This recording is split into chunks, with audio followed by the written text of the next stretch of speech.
Hello student, this is the second part, class 11 statistic chapter number 1.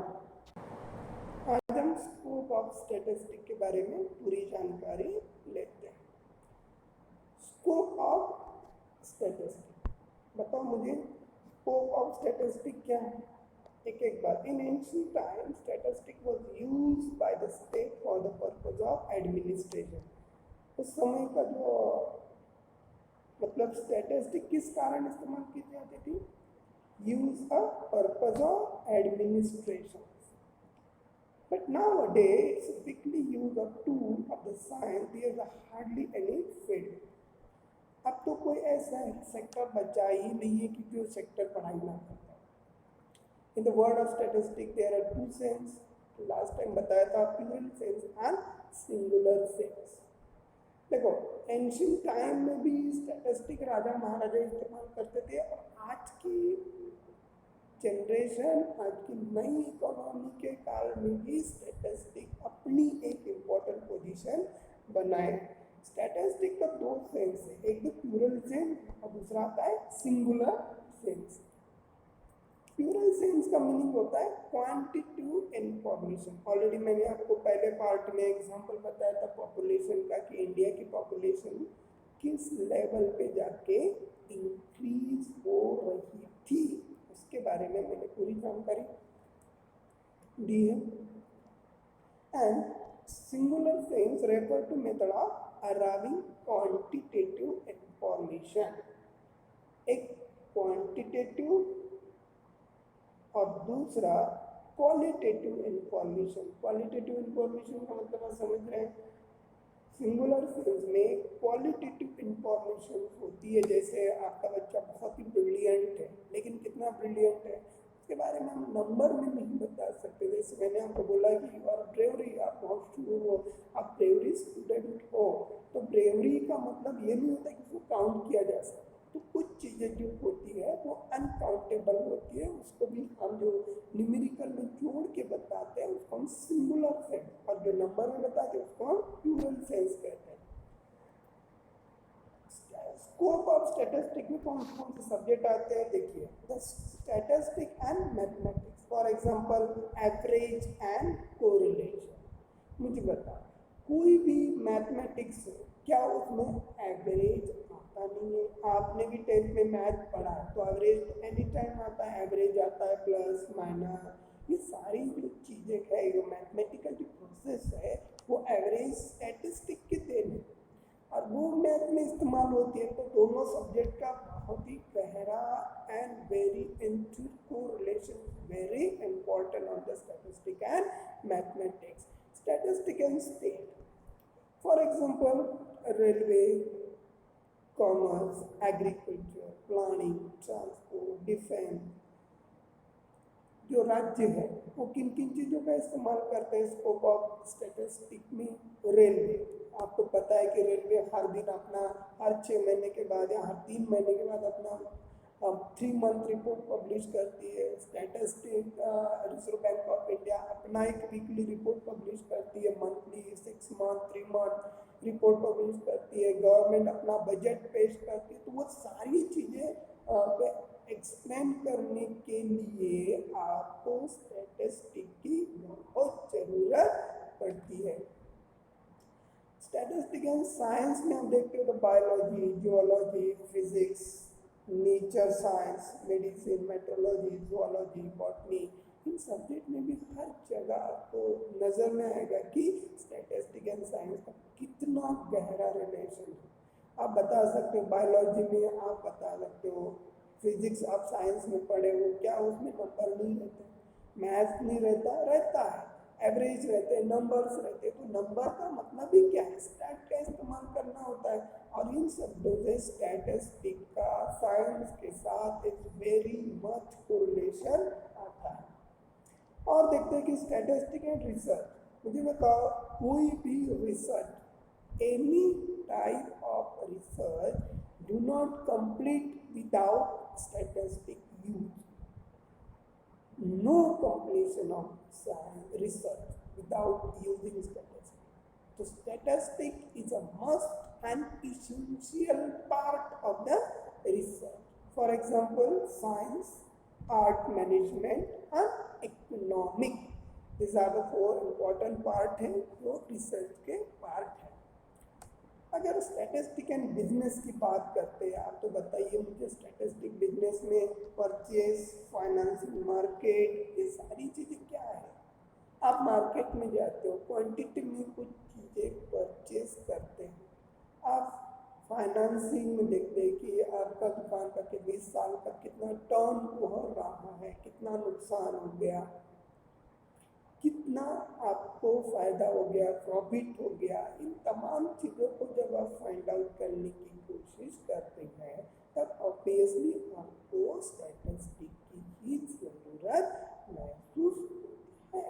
Market में आप देखते हो demand, supply, saving, unsaving, investment,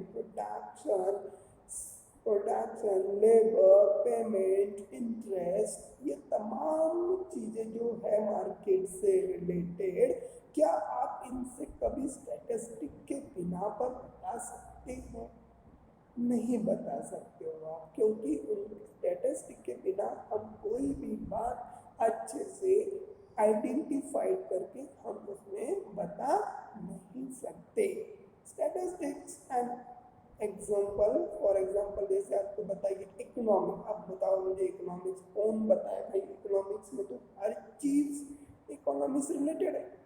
आप बता सकते हैं कि statistic and economic, for example supply, national income, cost of production, price index, demographic, transaction. हम जो बता रहे हैं कि a number of laws in economics are based on statistical principle. जितने भी इकोनॉमिक्स के लॉ बने ना, वो सारे के सारे लॉ स्टैटिस्टिक बेस ही है. जैसे for example demographic transaction theory. अब डेमोग्राफी का मतलब पॉपुलेशन का स्थानांतरण होना, यहाँ से वहाँ पॉपुलेशन कितनी शिफ्ट हुई, प्राइमरी सेक्टर में कितनी है, सेकेंडरी सेक्टर में कितनी है, सर्विस सेक्टर में कितनी है. इन तीनों सेक्टर का जो शिफ्टिंग पॉपुलेशन है उसके बारे में अगर बताना हो तो हमें न्यूमेरिकल का इस्तेमाल करना पड़ेगा. Price index, cost of production, national income, ये तमाम चीज़ें जो है वो स्टैटिस्टिक ऑफ इकोनॉमिक्स से रिलेटेड है. Statistical techniques are widely used in modern times in almost every area of study: natural science, social science, humanities. Statistical technique in general useful where a mass of quantitative data is to be collected, simplified and analysis. क्या करती है? Simplified करती है, analysis करती है, interpreted करती है, diagrammatic presentation करती है. ये तमाम चीज़ें जो इकोनॉमिक्स से रिलेटेड है उसके लिए आपको स्टैट का ही इस्तेमाल करना पड़ता है. अदर यूजेस ऑफ स्टैटिस्टिक में बात कर दे तो scope of statistic predominantly use in all field at economic, business, accountancy, management, banking, auditing, planning, physical science, natural science, social science, insurance, transport, government sector, industry, astrology. ये तमाम चीज़ें जो मैं आपको बता रहा हूँ, ये तमाम चीज़ों में आपको स्टैट हर जगह इस्तेमाल होता है. तो आपको पता है कि कितना बड़ा स्कोप ऑफ स्टैटिस्टिक है. तो मैथमेटिक्स के साथ मैंने बताया कि statistic is said to be a branch of mathematics both use number and formula, for example average and correlation. Statistic in state के बारे में भी हमने पढ़ा कि किन किन चीज़ों के बारे में बात होती थी. स्टेट में हमने देखा कि the government in order to solve number of problem use statistic in planning for transport, defence, railway, commerce, agriculture. उसके बाद हमने साइंस के बारे में देखा था कि statistical method widely use in physical science like astronomy, geology, physics, natural science, biology, medicine वगैरह इस्तेमाल होता है. स्टैटिस्टिक एंड रिसर्च के बारे में बात करते थे। तो ये तमाम चीज़ें जो है आपको उसके स्टैटिस्टिक स्कोप के बारे में बताते हैं। आज देखेंगे function of statistic. Main function of statistic are given below. Statistic is a simplified complex data. क्या करती है? Statistic simplified complex data with the help of statistic a mass of data collected, simplified and analyzed. मुझे बताओ अगर population को revise करता है तो कैसे statistic simplifies complex data with the help of statistic a mass of data collected, simplified, analysed. कोई भी डाटा का सिंप्लीफाइड एनालिसिस करना, इतनी 135 करोड़ आबादी है, 135 करोड़ आबादी को आप एक एक पीपल को काउंट करोगे तो आपको तो कोई पॉसिबल ही नहीं, पूरी लाइफ खत्म हो जाएगी। और विद इन 1 मिनट में पढ़ना है 135 करोड़ की आबादी का एक्सप्लेनेशन, तो मेल कितने, फीमेल कितने, कास्ट कितनी, ये ओबीसी कितने, एससी कितने, एसटी कितने, तो आप तुरंत 5 मिनट में बता सकते। तो वो पॉपुलेशन हमने पहले से काउंट की और एक न्यूमेरिकल नंबर के साथ बताया तो आसान हो गया। मतलब simplified complex data with the help of statistic a mass of data collected, simplified and analysis can be presented in such a manner they become easy to understand, and the complex data can be presented in form of total, average, percentage। ये सारी चीज़ें जो है आपको जो complex data में भी presented form in totals, average, percentage में बता के आप ईजीएस्ट वे से उसको अंडरस्टैंड कर सकते हैं। Statistic present in fact of defined form by stating in conclusion in a numerical and quantitative form can achieve defineness। और एक स्टेटमेंट बड़ा इंपॉर्टेंट है, statistic is a rightly called for common man। Statistic is a rightly called science of common man। हर व्यक्ति के जीवन का science एक statistic है। और कोई भी अनपढ़ आदमी हो, पढ़ा लिखा हो, कितना टैलेंटेड हो, डिग्रीधारी हो, कुछ भी हो, सबके लाइफ में स्टैट एक common part of the life बन चुका है। So this is a complex data को इजीएस्ट वे में कन्वर्ट करना, सिंप्लीफाइड करना, इनको बताना, ये तमाम चीज़ें उसमें आती है। तो फंक्शन ऑफ स्टैटिस्टिक के बारे में बताया कि numerical quantity form can achieve as a defineness। Statistical present of fact in a defined form by a starting conclusion in a numerical and quantitative form can achieve defineness। definedness मतलब statistic present in a defined form, statistical conclusion in a numerical and quantitative form। जितनी भी बातें आप कह रहे हैं numerical and quantitative, numerical fact बताता है और क्वांटिटेटिव फैक्ट भी बताता है, ये उसका बहुत इंपॉर्टेंट फंक्शन है। दूसरा एक फंक्शन आता है कि statistical provide a technique is comparison. Statistical क्या करता है? कंपैरिजन स्टडी करता है। तो मालूम है comparison using the statistical tool such as average, ratio, percentage. हम ये जो परसेंटेज निकालते हैं, 2 क्लास की टेक्निक हम चेक करते हैं, परसेंटेज निकालते हैं, उसका रेशियो बताता है कि भाई आपके स्कूल का 80% रिजल्ट लगा है, मेरे स्कूल का 100% रिजल्ट लगा। तो मैंने क्या किया है? कंपैरेटिव स्टडी की है। तो स्टैटिस्टिक प्रोवाइडर क्या करता है? टेक्निक प्रोवाइड करता है आपको कंपैरिजन की, कि आप किसी भी तरीके की comparison using statistical tool such as average, ratio, percentage data can be made of comparison for the driving conclusions. तो जो फंक्शन करता है statistical studies as relationship correlation analysis, एक कोरिलेशन एनालिसिस करता है। आपको पता है कोरिलेशन एनालिसिस में क्या क्या चीज़ें आती है, बता सकते हो कि जैसे functional relationship between different phenomena, relationship between demand and supply. Simple बात है, डिमांड हाई तो सप्लाई भी हाई, डिमांड जब हाई होती है तो सप्लाई का रेंज भी बढ़ता है। Demand low, supply low, price high, supply, price less, supply less. So this is the relationship between demand and supply.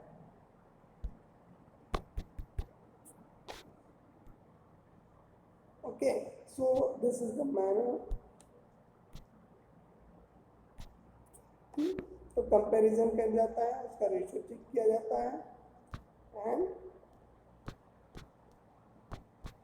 okay, the relationship between advertisement and sales can be explained with the help of correlation analysis. The relationship between advertisement and sales can easily be explained with the help of correlation analysis. दो चीजों का correlation बताएं. Height का wait के साथ relation है क्योंकि उसमें से BMI निकलता है. BMI का मतलब क्या होता है? आपने 10th में पढ़ा है BMI. Okay, the ratio between height and wait.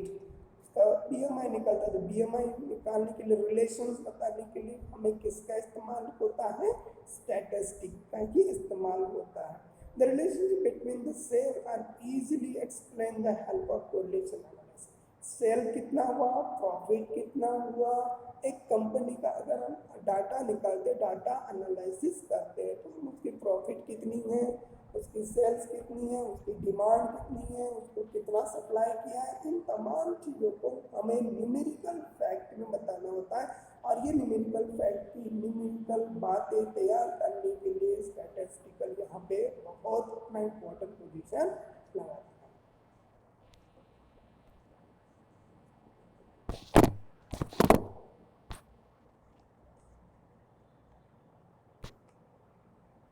तो फंक्शन ऑफ स्टैटिस्टिक में लास्ट एक statistical is a formulating policy. क्या होता है कि सरकार अपनी पॉलिसी बनाती है, तो पॉलिसी बनाने के लिए उसको कुछ बेस होता है.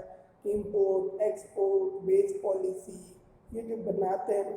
अगर कहूँगा पेमेंट लेबर को कितना देना है, महंगाई भत्ता कितना देना है, या आप देख सकते हो कि PF अकाउंट, प्रोविडेंट फंड कितना रखना है, इसके बारे में पूरी जानकारी देने का काम कौन करता है? स्टैटिस्टिकल इकोनॉमिक्स करता है.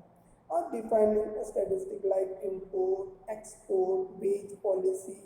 Statistical help in forecasting the future behavior phenomena such as market situation for the future of prediction on the basis of available statistic past and present.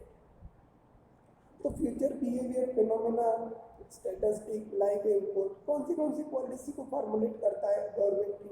बताओ. Import, export, wage policy, budget, banking policy, market supply, labour supply, production system.